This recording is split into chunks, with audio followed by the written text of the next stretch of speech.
So I've heard that you've been walking around town spreading fucking gossip on how cheap King is. How easy it is to destroy everyone with his ridiculous 10-frame throw mix-up. And now you can finally defeat all of them, the alphas, omegas, primes and other fuck knuckles, because now you finally learned how to buffer throws.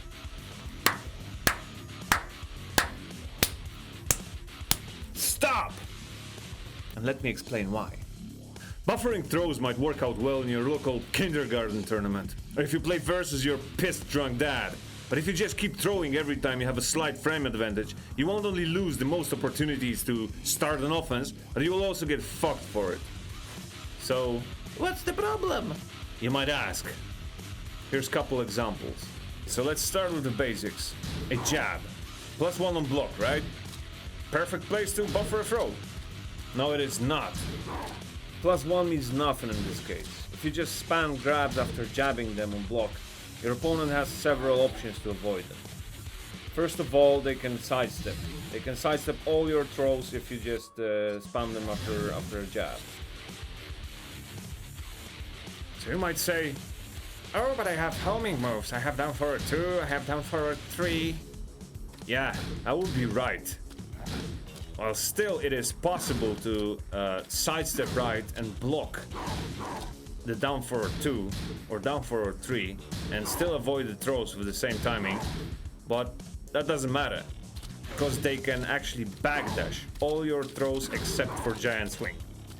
And what does it mean? Pay attention. They only have to break giant swing. They don't have to guess, they don't have to look for which throw it is. They backdash and press 1 if they see that throw catches them.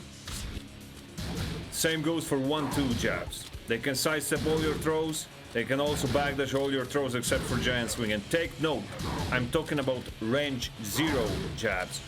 If they're even a bit further away from you than range 0, they can backdash your giant swing as well, and you get fucked. Down forward 1. That's a funny one. Even on hit, they can do exactly the same as before. They can just sidestep all your throws. They can backdash everything except for giant swing. Even on fucking hit. If you do it on block and buffer a throw, you're a complete fuck. On block, they can just backdash anything. They can backdash all your throws. They can sidestep all your throws. They can fuck you up the ass immediately. How about forward 1+4, right? It's a great move. Lots of plus frames on block. Yeah, it's still only +3 on block. So, they can still sidestep all your throws. It leaves kings closer to them, so they cannot backdash everything like before. But they can still sidestep everything.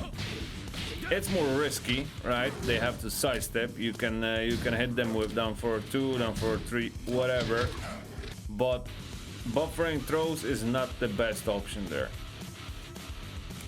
But down forward 2.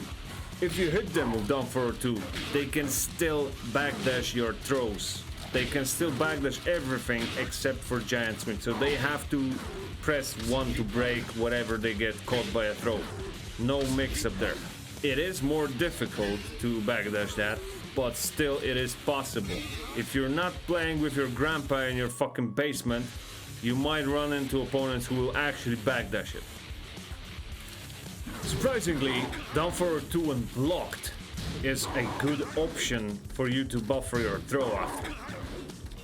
If your opponent blocks down forward 2, they will most likely twitch duck to avoid the high follow and stay standing.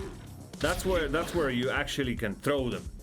And if they decide to sidestep immediately after blocking down forward 2, you're at -6. If they sidestep immediately, you actually throw off their timing and you will still catch them with the throw. This is not a freaking ultimate strategy, but it's just a bit better because of the trickiness of it. When it comes to down back 3 on hits, it's a bit different. It's still shit. It's not a good idea to buffer grabs after that move, but it's a bit different. When your opponent is on the left side, he can sidestep all your grabs except for the Tijuana Twister, but there's still no mix-up.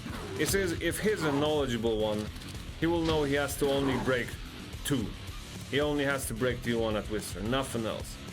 And if he's on the right side, then he can easily sidestep all of your grabs. It's also possible to backdash all of your grabs except for Giant Swing. It is a bit harder than backdashing after other moves, but it's still possible. You still have to keep in mind that down back 3 is way more risky than all the other pokes we covered so far. So if you hit them with down back 3, you should be fucking happy that they didn't block and launch you. So if buffering throws is such a bad idea, such a shitty idea, man, what should you do? Just keep the pressure on. Do a mid, do a poke, do a jab, run up Giant Swing, dash up Muscle Buster, whatever. Just don't let them fucking sidestep you.